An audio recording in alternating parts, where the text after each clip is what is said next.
South Carolina, 1776. Benjamin Martin, a veteran of the Anglo-French and Indian War, lives a peaceful life and raises 7 children. Trying to live an ordinary life, the captain wants to repair a chair, but he fails. In the evening, the sons help their father read the mail and learn that he has been invited to Charleston. The next morning, the family travels there to attend the South Carolina General Assembly. Colonel Burwell reports that battles with Great Britain are inevitable and proposes attacks to support the Continental Army. Benjamin prefers to think of his family and children, so he abstains from voting. Despite his decision, the vote takes place, and the locals decide to fight back against the British invaders. The eldest son does not share his father's decision and enlists as a volunteer to become part of the Continental Army. 2 years later, Charleston as well as many other cities fall to the onslaught of the British Army.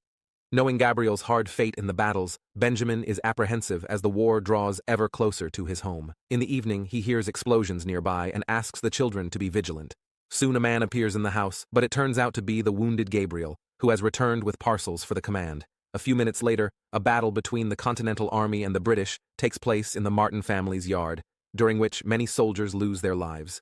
In the morning, the family decides to take care of the wounded, both on one side and on the other. They respect all soldiers, regardless of their plans or the color of their uniforms. Soon, British dragoons, led by Colonel Tavington, arrive at Benjamin's house. Learning that Gabriel was carrying packages, the British arrest him to execute him, recognizing him as a spy. They take the dark-skinned laborers prisoner, and Benjamin's family is threatened with guns. Thomas tries to help his captive brother, but Tavington shoots the boy in the back, after which he orders to put the wounded soldiers out of their misery and burn down Benjamin's house. As the British retreat, the veteran says goodbye to his son and picks up a bag of toy tin soldiers. After pulling several rifles and his tomahawk out of the burning house, Benjamin asks his 2 sons to help him. Little Samuel and Nathan take the rifles and follow their father to ambush the unit escorting the captured Gabriel. Acting quickly and as cunningly as possible, Benjamin and his sons shoot the officers, after which the captain engages the soldiers. Benjamin's skill and cruelty allows to free Gabriel, taking the lives of several dozen Britons. Tavington soon learns of this but does not suspect who the attacker was, so he gives him the nickname Ghost. The family hides out on a plantation with the sister of Benjamin's late wife. At dawn, Gabriel decides to rejoin the Continental Army to avenge his late brother on the British. Benjamin tries to stop his eldest son but realizes there is no point. A couple hours later, he says goodbye to his family, leaving the children in Charlotte's care, and sets off to follow Gabriel. On their way to the camp, they stop at a ransacked house and witness a heavy battle. The British Army is engaged in battle with the Southern Continental Army under the command of Horatio Gates. Benjamin realizes that the Allies don't stand a chance, as he served in the British Army and knows that they cannot be fought head-on in open terrain. As a result, the Continental Army is defeated and flees, and the general leaves the battlefield. At the camp, Benjamin meets Colonel Burwell, and the latter informs him that the command is no longer in place. Trusting Benjamin and knowing his combat experience, the colonel appoints him colonel of the local militia. The veteran is ready for the new position, but only on the condition that Gabriel will serve under his command. Lord Cornwallis criticizes Tavington for his excessive cruelty and asks him to be respectful to the wounded and captives. Meanwhile, Gabriel and Benjamin split up to travel around the nearest towns to gather troops for guerrilla warfare. Some are skeptical of the idea of resistance, but Anne motivates them to support the militia and join their ranks, which wins Gabriel's sympathy. French Major Jean Villeneuve, who has lost 2 daughters to the British, helps train the militia and promises that his allies will soon arrive on the land. Wanting not only independence but also revenge for his deceased son, Benjamin makes bullets from his son's tin soldiers. Acting carefully and coherently, the militia prepares ambushes and attacks British supply troops. A reward is promised for the capture of the Ghost, and the lovesick Gabriel writes letters to Anna, promising to return soon. Soon the militia manages to capture Lord Cornwallis's personal effects and 2 dogs. This helps Benjamin learn of the enemy's plans and location. While the British elite are enjoying life in their new lands, the militia disguise themselves in their military uniforms and get close. In a diversion, they blow up several ships, destroying bridges and ferries leading to Charleston. After a successful operation, the militia returns home to be with family and friends. A dark-skinned man also joins the army, because in the new country everyone will have freedom and the same rights. Going on another mission, the group under Benjamin's command stops the convoy, but it turns out to be a trap. The British were prepared for an attack, so under the tarpaulin was not cargo, but armed soldiers. The militiamen try to retreat, but they are trapped, resulting in only a few escaping. In the evening, as before, some people mention that Benjamin was involved in the incident at Fort Wilderness. Gabriel wonders why his father is a legend and asks him to tell what happened there. The father had been hesitant to tell before, but now confesses to his son what he did. In the previous war, Benjamin fought on the side of the British army. Going into one of the forts, he witnessed the cruelty and callousness of the French towards the British. They, along with the Cherokees, took the lives of the men, but the children and women were even less fortunate. After collecting the remains, Benjamin and his soldiers buried the unfortunates and then set out after the French. Catching up with them at Fort Wilderness, the man slowly and methodically exterminated all but 2 of the soldiers. After preserving their lives, he delivered a parcel for the Cherokees, putting in it the heads and hands of the outlaws who had not spared the women and children. Since then, the Cherokee have refused to ally themselves with other troops, and Benjamin still feels guilt and has nightmares at night. Knowing that 18 men are being held captive by the British Army, Benjamin decides to meet with Lord Cornwallis. Under a white flag, the militia leader arrives in the British possession and returns the 2 dogs in a gesture of goodwill to discuss the future prospects of the war. Benjamin asks that the hostages be released, or else he will order the execution of 18 British Army officers. Adhering to the rules of war, Cornwallis agrees to an equal exchange.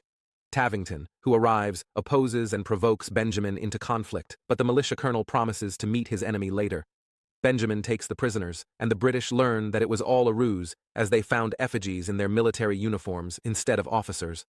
Cornwallis is annoyed and offended by the shenanigans of the cunning Benjamin. Realizing that his failure could be a disgrace in Britain, the Lord orders Tavington to act and be extremely cruel, provided that it will yield results and allow to get rid of the so-called ghost. Colonel Tavington agrees, on the condition that he will become the owner of the Ohio lands after the victory. Thanks to the help of Captain Wilkins of the Loyalists, it becomes known that Benjamin's family is hiding on the Charlotte plantation. Tavington immediately goes there to take them prisoner, but Charlotte and the children manage to hide in the cellar. When Tavington orders the house to be set on fire, Benjamin appears and diverts his attention to himself. Gabriel meets the siblings to help them escape. Since the house is gone, Benjamin's family hides in the settlement of Gula, home to former black slaves who have gained their freedom. Here the youngest daughter speaks for the first time, but declares that she hates her own father.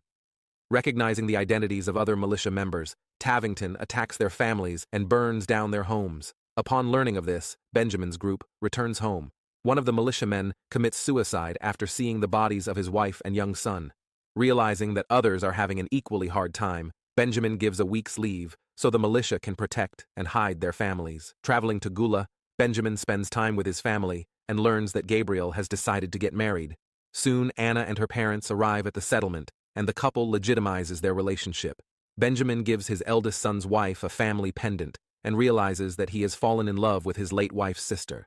In the morning, the family sees Gabriel and Benjamin off to war. The young daughter apologizes to her father and begs him not to leave, but he is a patriot and must defend the country's independence. Promising to return, the father and older brother return to the militia camp and reassemble the army. Anna and her parents return home and learn that Tavington's unit is in their town. The British order the residents to gather at the church, then promise freedom in exchange for information about the militia's whereabouts.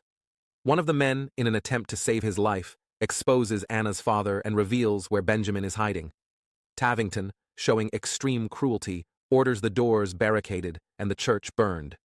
The next morning, the militia arrives in town and sees smoke. The ashes of the church are left where Benjamin finds his gift and realizes that Anna, like other people, has become a hostage of the burning building. The militiamen mourn and bury them, while Gabriel and a few other soldiers go in search of Tavington. Upon discovering the enemy camp, Benjamin's eldest son attacks the British. During the battle, Gabriel shoots and wounds Tavington. Despite this, the Brit turns out to be quite cunning and pierces the lad with his sword before escaping. Benjamin arrives at the scene of the carnage a little later and manages to say goodbye to another son who has left this world forever in his arms. Burwell asks Benjamin to join another battle that could be pivotal in the war. The grieving father refuses as he does not want to lose any more loved ones. In the morning, he finds a recovered American flag in his late son's bag and changes his mind. After catching up with a large Continental Army regiment, Benjamin devises a plan to attack Cornwallis's regiment.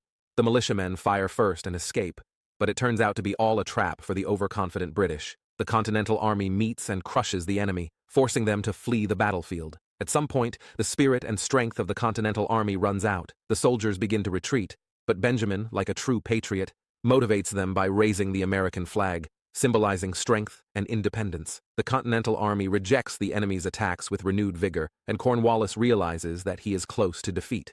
Benjamin and Tavington converge in a decisive battle. After wounding his enemy with a bullet, the militia leader attacks him with tomahawks. As a result of the fight, Benjamin suffers several wounds and falls to his knees. Tavington seems ready to blow his opponent's head off, but Benjamin dodges and takes his enemy's life, avenging his deceased sons. Yorktown, 1781.